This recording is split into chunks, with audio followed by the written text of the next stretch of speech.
webinar of the new season. Thank you very much for joining. I hope we'll have an exciting and very stimulating season of EDI seminars again this year, and hope that they will lead to some interesting discussions and some actual change. I'm honored to introduce Dr. Sheila Kanani. She is the Outreach and Diversity Officer of the Royal Astronomical Society. And she has had quite a different role, a number of roles in her life already. She's originally a planetary scientist and PhD. She's been a secondary school teacher, possibly still is, and works at the RAS and runs a family and all that together.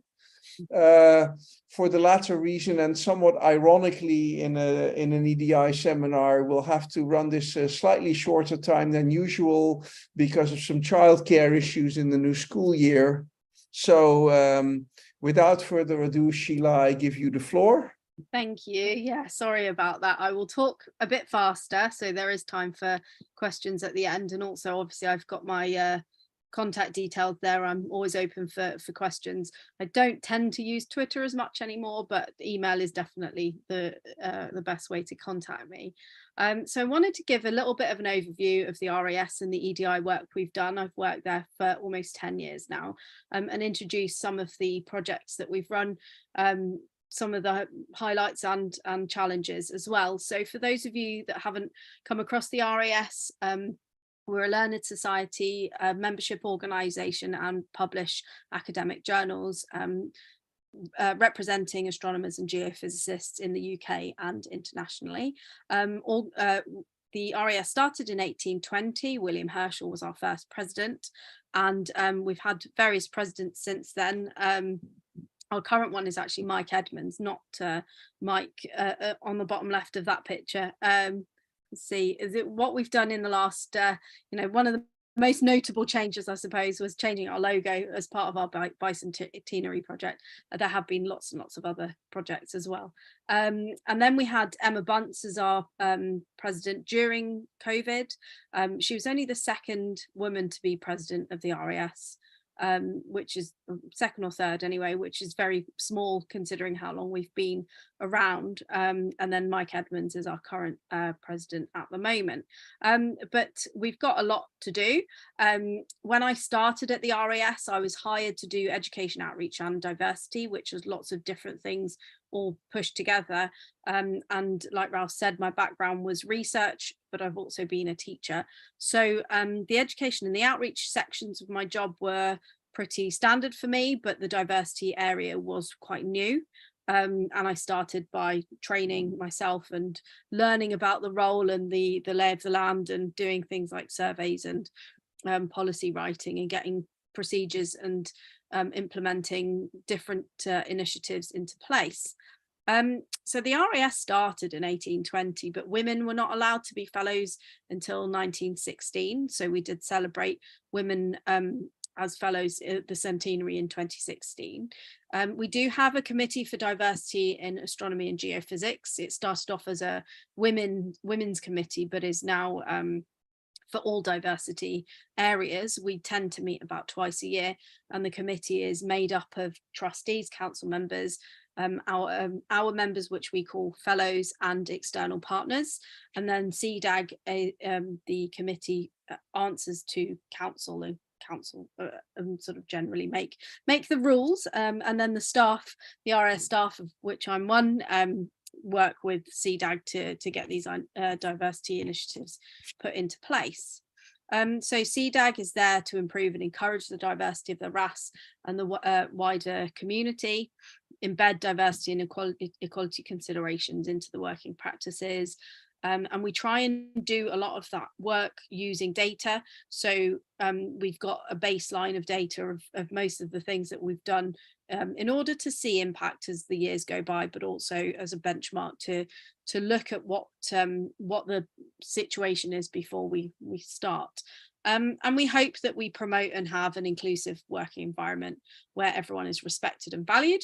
Obviously, we're always working on that. CDAG Advised Council, we collect data through surveys and other means. We carry out large and small scale projects. We try and liaise with other groups. So we work very closely with other learned societies, such as the Institute of Physics and the Royal Society of Chemistry. And we try to provide a safe network for our members on diversity matters. So I started in 2014. A diversity role hadn't been in place before me, so it was very much new territory for everybody. But since then, we've done things like maintain a diversity champion on council, signing various declarations to show that we are committed to EDI, and we've also implemented all the legislation such as diversity and inclusion policies, codes of conduct, and safeguarding policies. The diversity work was relatively new to me, so it was quite challenging, but it has been fantastic. And I work part-time for the RAS, and because I do education outreach on diversity, I'm only supposed to do a day a week essentially of diversity work, but it's definitely the place where my kind of heart belongs at the moment. What we try and do is work with other organizations which meet our needs. So we provide the astronomy and geophysics background, and the other organization might provide the diverse group that we want to work with. So for example, there is an organization in London called Generating Genius who specifically work with Black and minority ethnic students. So when we wanted to do projects targeting those demographics, we would work with them to meet everybody's needs. So partnerships are a really big part of what we do. We also organise sessions in conferences and help make sure that conferences are diverse and inclusive. We do one-off events, annual events, and other support mechanisms for our members like e-mentoring. And we try and have at least one specific focus every year. But again, because there's not that many of us, our delivery and outputs are not as quick and as wide as we would like them to be. But if we pick one focus per year, then at least we can do that focus very well. So for example, 2020 was the year of our bullying and harassment survey, which I'll talk to you about in a minute. One of the things we have run is the LGBT plus physical sciences network with the Institute of Physics and the Royal Society of Chemistry. It's a support network for our members and people from the LGBT plus community in academia and industry. We support different conferences and encourage events. And we also ran a LGBT plus climate survey, which was the first one in the UK and Ireland. It was run and launched in 2019, but we're due to repeat it in 2024, so imminently. And using things like that, we are able to come up with recommendations and suggestions for people going forward. So for example, at the back of the report, there's this box where whether you're an individual, an employer, or an organization, you can pick these kind of quick wins or longer term actions and recommendations to make you a better employer or make you a better individual in terms of the LGBT plus community. And if you have a look at some of those points, you can see some are easy and some are a lot more long term. But we like those kinds of things where we run surveys, get the data, and then work out some actions and recommendations. So another focus was Black and minority ethnic astronomers and geophysicists. We put calls out to our fellows to get involved. We used some reports by teams at Oxford University looking at minority ethnic people in the earth sciences and pick some actions that we could carry out. We're looking at the statistics of awards and grants applicants and winners to try and make sure that they are as diverse as possible as well. And we've done things like articles in our magazines and showcasing astronomers and geophysicists from Black and minority ethnic backgrounds across the globe. So for example, we'd have little teasers on social media about people, for example, Dr. Okoye, who was the first Black African astronomer to get a PhD in radio astronomy, and then Dr. Alexander, who worked on the Galileo mission to Jupiter, and just kind of promoting people that might not normally get the spotlight. One of the big projects I've been working on is RAS 200.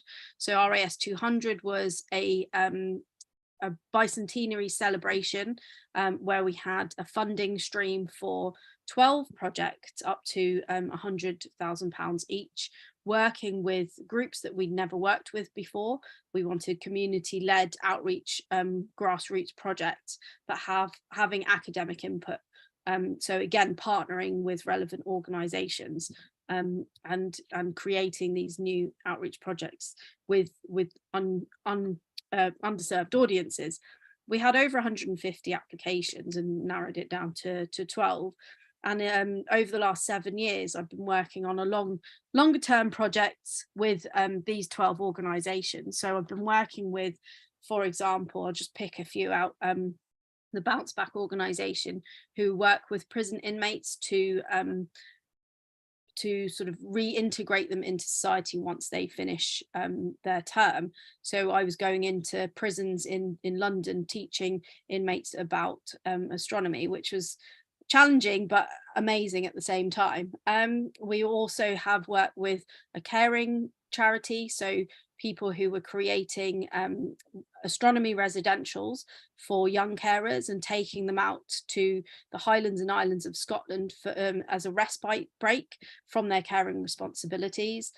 Working with Girl Guiding, we've created a space badge that young girls can do by very few tasks, and they win this badge, and we've managed to give out over 40,000 of those badges in the UK so far.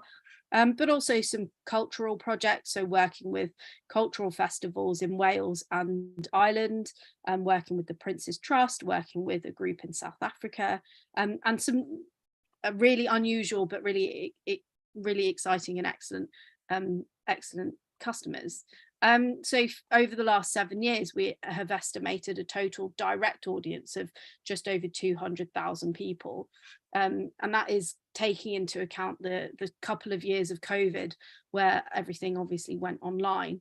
But it's been really, really fantastic.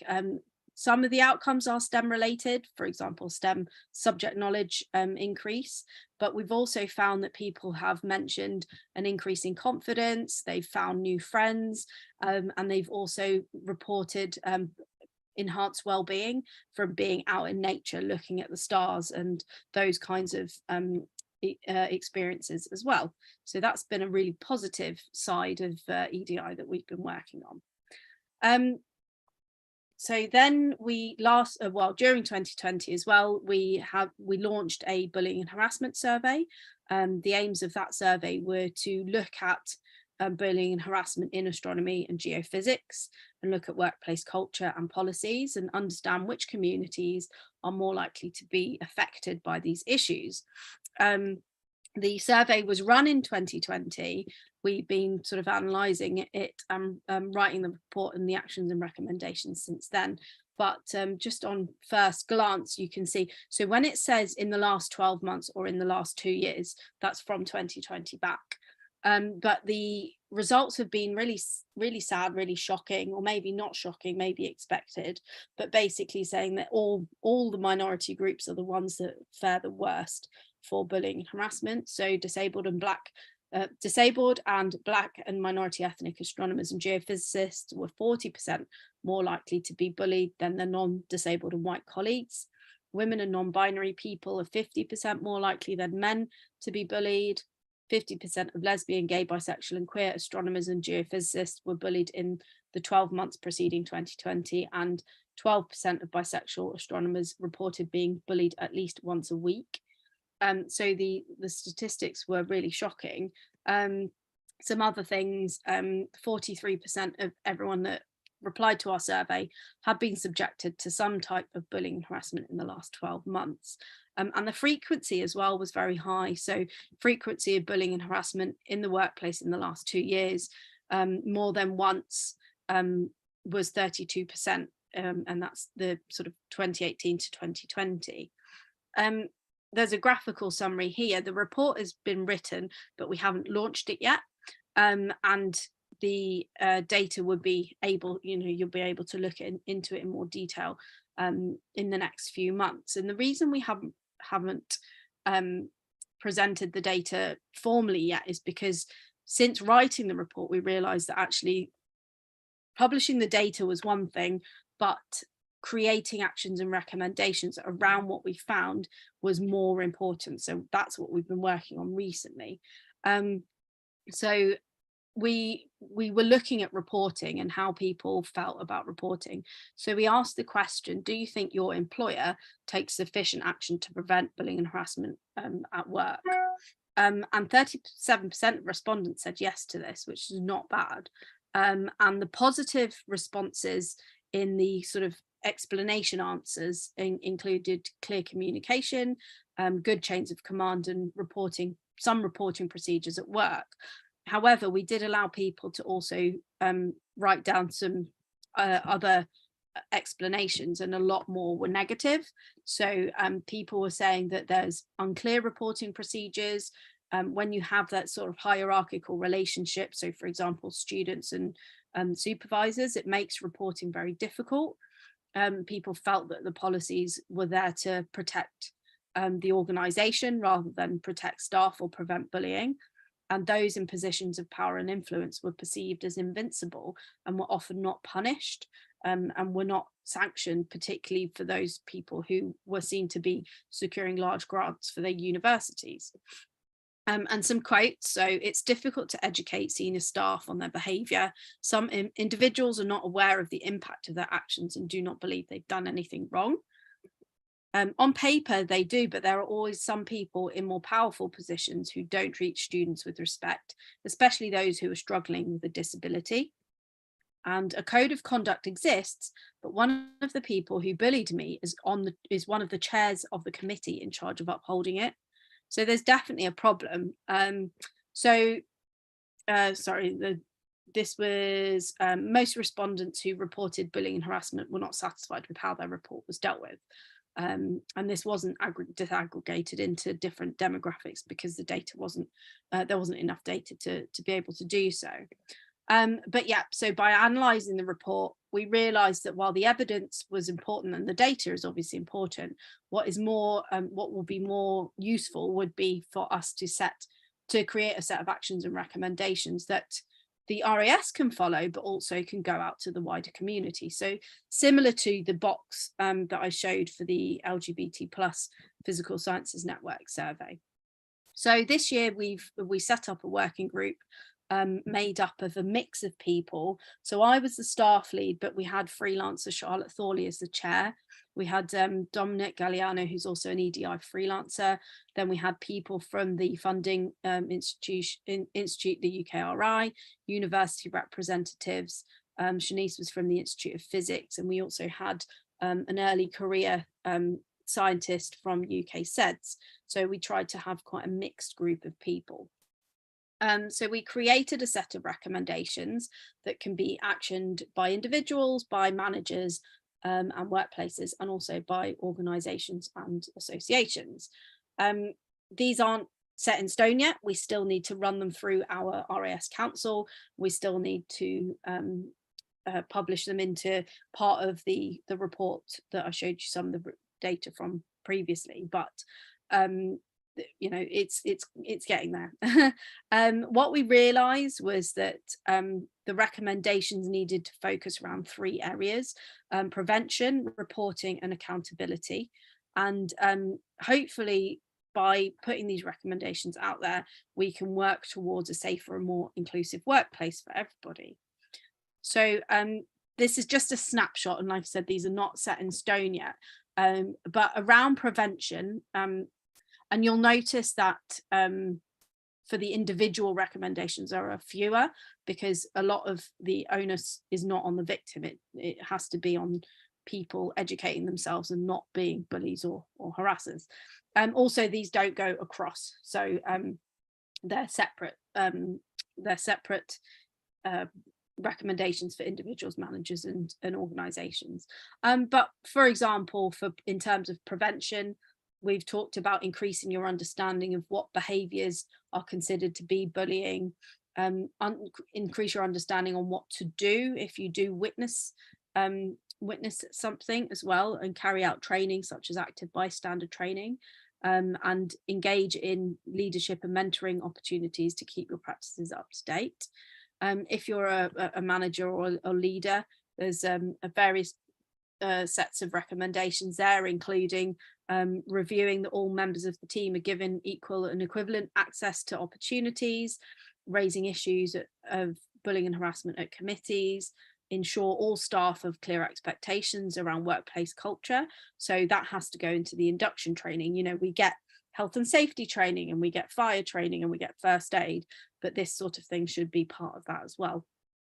And, you know, for people that, like good people, it's inbuilt in us, but equally some people need telling to make sure that they don't do it. And then for organizations and universities, again, a lot of prevention is around training, strong and actionable codes of conduct, lots of whole organizational approaches, reviewing processes. Maybe you could reward and recognize teams with anti-bullying and harassment initiatives and EDI training. So rather than it being sort of mandatory training, it could be sort of something that looks good on the CV, or, you know, whatever type of reward would work for your organization. In terms of reporting, this was quite a difficult one because reporting mechanisms do exist, but they're very, very different across different organizations, different universities. So we were talking about trying to centralize that a little bit more. So in terms of an individual recommendations, if someone tells you that they've experienced something, take the time to listen, help signpost and support the reporting. If you witness a behavior, feel empowered to report this, because a lot of the time people witness things but don't think that their voice will be listened to in terms of reporting. Find out what the reporting options are in your organization, and keep that updated. For managers and leaders, make sure your institutional reporting mechanisms are up to date, and professional services and HR are also experts in those areas. Take every case seriously, make time to follow up, have a designated point of contact for reporting, be clear about the process. So a lot of the time people don't know what would happen if they do report, and this can deter them from doing so. Organizationally, it was a lot around the panel that might be reported to. Make sure the membership of panels are diverse and sufficiently independent of any individuals involved in any incidents. Make sure the processes are clear, good quality coverage of policies, even so people are able to report even from outside the organization. And then for accountability, again, very small in terms of individuals, but be prepared to learn and to do better in the future. No one's perfect, mistakes will happen, and things change. So it's kind of keeping on top of those changes, and making sure that you understand what your role is in that. For managers and leaders, we talked about accreditation, external badging. So in the UK, we have the Institute of Physics have the Juno Award for diversity in physics departments. It's just changing, but those kinds of accreditations that universities might be able to get by having anti-bullying mechanisms in place. And then for organizations, create real consequences for those found to be bullying or harassing others. Make sure these consequences extend beyond the individuals. So it's kind of like a whole cultural shift rather than on an individual person. And maybe reward staff for active training, allyship training, engagement with anti-B&H processes. And then what we wanted to do, so these aren't finished, but these are just a flavour of what is going to be published. What we also wanted to do was have some very specific actions and objectives for the RAS, and have them sort of time limited, and show that we are not just there to tell everyone else what to do, but that we actually have to lead by example. So we want to make sure that the report and recommendations are published by the autumn, which is imminent. We will also have a concurrent Nature Astronomy article coming out at the same time. We've got some really good links with other organisations, UKRI, Institute of Physics, etc. And we were thinking about working together in the future to do things like create an external reporting committee. So if you didn't want to report within your organisation because of biases or barriers there, you had like an external committee that you could go to. And we talked a lot about should funding organisations provide barriers to known perpetrators, or you know, it's that whole idea that people can get funding even if they're a known bully. We talked about relevant staff training, reviewing and checking back to the recommendations in 1, 2 and 3 years time, repeating the survey maybe every 3 to 5 years. So actually that would mean the next one is in 2025 because it was 2020 when we first did it.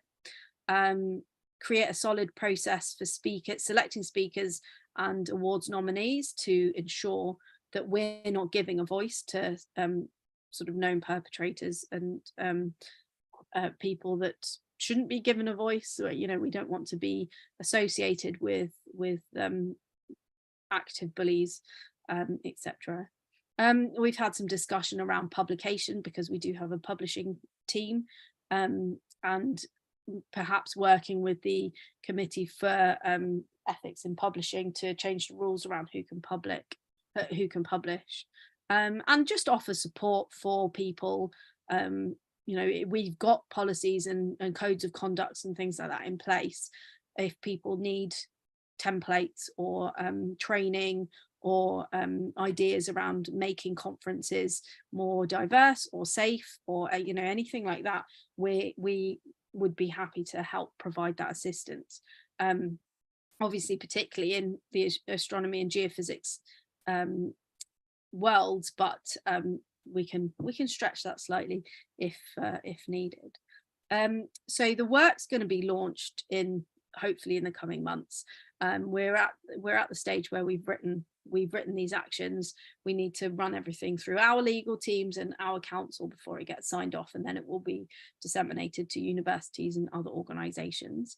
In the meantime, we've also had a new strategy being written and implemented at the RAS. Our next focus is going to be low socioeconomic groups. I'm based in the northwest of England, and near Blackpool. I'm sure some of you have heard of it, maybe not for the best reasons. And so I will plan to use community contacts in Blackpool and work with young people from these low socioeconomic backgrounds, and that will be our target at least for the next year. But that doesn't mean we won't be doing other things as well. It just means that will be our main focus for the next year. We are obviously a membership organisation. We are run, you know, our diversity committee, etc., are run by our members mostly, but we are always open to suggestions and any comments and things. So please do feel that you can get involved with shaping what our future work is and how we can work with other organisations in the UK and internationally. So that was really whirlwind, but that hopefully means that there is time for discussion, questions, etc. if you want. And my email address is there again if you had any questions that you didn't want to ask on screen. So thank you. Thank you very, very much, Sheila. It was a bit whirlwind indeed, but you covered a lot of ground. So thank you very much for that. I am sure there are questions and comments. So who may I give the floor?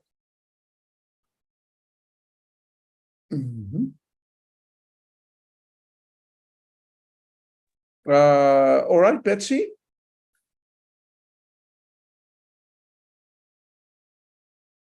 Betsy, can you hear us?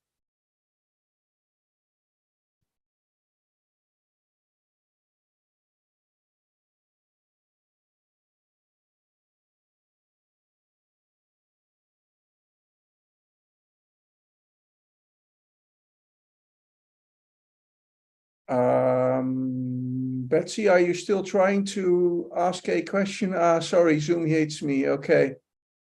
It won't find your microphone. Can you type the question in chat and I can ask it for you?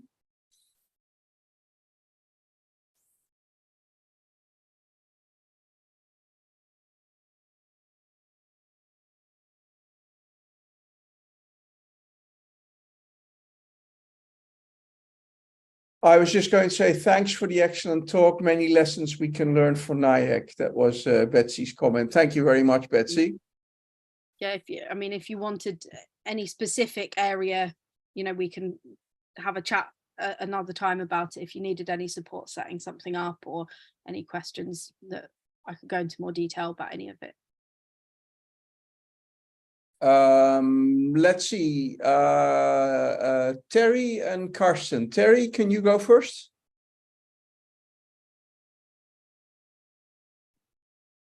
Sure, thanks, Ralph. Also echoing Betsy's comment, thanks so much for the talk. One of the things that I think is a tendency in this work, especially in writing recommendations, is to move towards punishment and deterrence through punishment. And I think that's important, and there are certainly cases where that's warranted. I think there are other cases where we might actually have greater possibilities for cultural change and impact that are more of those edge cases. And if we can maybe do more to call people in, rather than doing that sort of punitive calling out and rejection, we might be able to keep people in the field while enabling them to change their behavior. I was wondering, and this is really, please don't take this as a criticism, because I think we don't know how to do that very well. And I was wondering if y'all had much of an opportunity to sort of look at that calling in aspect more specifically. Yeah, it's like you said, it is a difficult one. And we did talk a lot about how, all this outreach work that we're doing is trying to bring more people into the community, and then do we just scare them out again? And we talked about punishment as well, and obviously being a membership organization, we're not police and judge and jury and lawyers and things, so there's only so much we can do in terms of that, which is frustrating. And we also talked a lot about sort of the whisper network and people thinking about people being bad people but not being able to prove it, and sort of that whole kind of underlying current of everyone knows that he or she's like that, but ... So that's why we try to kind of concentrate on prevention, accountability and reporting. Yeah, with the calling in, it is a really hard one. We did have a lot of sort of heated discussion around it, but nothing specific that we can kind of action. I don't know if you had if you've had any discussions around that as well, or anything that you can add. I mean, a meta action could be brainstorm more ways to call people in. Yeah. And a lot of it is, I think a lot of it is often captured in some of the bystander training, where you're really looking at the sort of early edge cases and approaching things when they're really small. Yeah. But those accumulated microaggression type of situations. Yeah, and sort of training people to what microaggressions are, and that side of things. I run allyship training, and a lot of people just don't know, and checking your own privilege and that side of things as well. And I mean, I've said this before and to his face, but my husband is a white man from a sort of low income background, and whenever I talk about my disadvantages, and I try not to use the word white privilege anymore, because he always says, well, what about me? I've always had a sort of a harder background because of my first generation university, etc. And I said, but everyone has privileges in some way, and sort of checking your privilege is also quite helpful in that, I think. Yeah, thank you. Thank you. Karsten? Yeah, hi Sheila, this is Karsten Dominic. Thank you so much for your talk. I'm in the train, that's why I'm hiding my video. Thank you for your talk. I thought that was really interesting how you split up recommendations to individual leadership and the organization. I thought it was very helpful to look at this. And on one of your sheets, I saw something that you said, if you reprimand somebody, that this should be clearly bounded. I thought that was an interesting aspect that is not really often discussed. I think quite often, at least of the more prominent cases that you hear, somebody basically gets punished and it's indefinite. So I'm curious of how you, if you have had thoughts how to do this concretely, how you want to implement this. Yeah, it's again another difficult one. We talked a lot about restorative justice, and if someone has been found guilty of something 20 years ago, we can't keep, and they've done their time, for want of a better word, we can't kind of keep marginalizing them if they've learned and they've reflected and they've become a better person. So I think a lot of that does go back to this community and sort of whisper network side of things, in terms of like calling people out, calling people in again. In terms of concrete, we haven't sort of set anything in stone yet, but that was very much around something that the RAS wanted to be part of, maybe in partnership with some of the other organizations, because I just don't think that it's something that the RAS can do alone. Well, thank you for your answer. I think it's really important to think about this. I like the context of punishment that you put it into, so that there is a way back in. I think it also connects to Terry's comments that, of course, we would like to get people in, get them back, and help them to become a better version of themselves. Yeah. And I think this is all in the same context. Thank you. Yeah, we're all human and we're all learning, and hopefully we're all improving, aren't we? So yeah, I think one of the things that makes that whole tangle of problems even worse is the transnational character of what we do, right? I mean, the RAS can perhaps do some things that are okay with its statutes and within UK law, but for example, what you mentioned about publishing in RAS journals, then immediately you face things that go across many jurisdictions in the whole world, where people might not even be allowed to tell you that somebody is an offender, for example. Absolutely. Yeah. It makes it much harder, and the legal side of things just changes it. Even within the UK and sort of Scotland and Wales is slightly different to some things in England, so it does make it harder. But internationally, it's a very difficult one to solve, and I think a lot of it goes back to sort of training and being a nice person. If we could all just do that, that would be great. Absolutely. Ilse? Thanks, Sheila. It was extremely interesting, and I'll definitely be reaching out to you with some very detailed questions about doing surveys. One question I had more general is you mentioned we do this and we do that. So how big is the team that you're working with for the survey and the other activities that you do? I use we. So the RAF staff are roughly 25 people. Membership is around 5,000. I'm the only diversity officer. When I am running things like surveys or bigger projects, I sometimes have people from the committee to help, or sometimes we do use external consultants to do things like analysing data if it's a big survey or something like that. But essentially just me. I will have someone working with me from October, but there's just if we could have a big team, it would be amazing. For context, the Institute of Physics has about 50,000 members, has about 150 members of staff, and has about 6 diversity officers. So even then it's small, but it's still, it's sort of relative. Yeah. But yeah, it is just me, but that's very impressive. Yes, thanks. Thank you. Heroic might be closer to the wow. Okay, who else can I give the floor?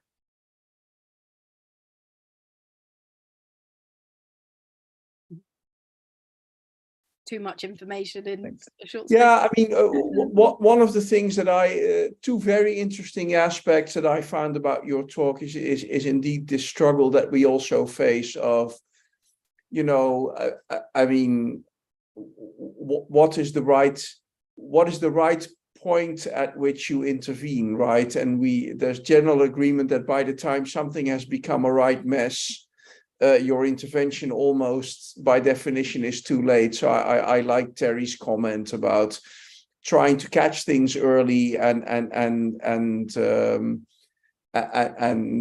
basically calling people out in small company at times when things are not yet so severe that you can that people can reasonably just say, oh, sorry, won't do that again. Yeah, absolutely. I think that's one of the reasons why we have codes of conduct, right? The first purpose of it is to make it easier for people to call things out when they are small. Yeah, definitely. When we ran the survey, we did run it with a sort of glossary of terms next to it to sort of help people refer to. But like you said, it's in these small groups of people, if you're calling out, and sometimes they're your friends or your relatives, or, it might feel difficult for you, but it's better in the long term to do it, and the more people do it, calling out, calling in as well, the better things will become, hopefully. Definitely. Yeah, the other one that remains painfully difficult is that when do you give up on your optimism about a colleague, in the sense that often what you will do, of course, initially is you'll try to pull somebody aside gently and say, hey, Joe, or hey, Jane, I think that was not okay. Don't you agree with that? And at some point, of course, your initial assumption is your colleague is a reasonable person, so this will have an effect. And one of the most difficult things that I still find is, when do you decide that you are past that period of... Yeah. Do you wait till they retire, or do you try not to work with them again? Or yeah. And then, of course, with the consequence that maybe you can afford to do that, but some of your younger colleagues cannot actually afford to be that, Absolutely. to wait for things to go away. No, absolutely. And so hopefully there will be a cultural shift as those younger people come up and go into leadership roles. Yes, I mean, a very sad commentary on science is, of course, Hans Bether's old quip that science progresses by obituary. But let's not hope it comes to that. Anyone else for comments? I think given Sheila's schedule, we're kind of approaching the point where we have to end the discussion, but any last urgent comments or questions? Terry? I wouldn't say it's particularly urgent, but I would offer an answer, which you're welcome to take for what you paid for it. And that is that you really have to look at the total impact that the person is having on their field and on the people around them. And if you're in a position to have an impact on that person, the greater their negative impact is on others, the more important it is for you to act, even if it seems like it doesn't really matter to you personally, if it's not affecting you personally. So I think that, to me, that's a level of leadership and stewardship that I hope that our senior scientists really step up and step into. Yeah, absolutely. I think, and it's hopefully the sort of thing that does come up in active bystander training, and that you're not stepping up for you, you're not calling out for you necessarily, it's for someone else, and making things better for other people and giving them a voice if they can't be heard. Yeah. And once again, recognizing how hard that is, even for senior scientists towards other senior scientists, or even towards junior people. That's just a hard thing to do as humans with each other. So yeah, practice helps. It does, yeah. Thank you. Absolutely. Well, on that note, I think I would like to thank Sheila again very much. Unfortunately, you have to leave, so good luck with everything, and thanks very much again. For those of you who are on the call who would like to, we could continue the discussion amongst ourselves a little bit longer if there is a desire for that, but otherwise people should feel free to leave and go about the rest of their business. Thank you very much again, Sheila. All right. So are there any further items that people would like to bring up? Maybe advice from those who are not on any of the EDI committees to those of us who are on what should be the most important takeaways from this discussion?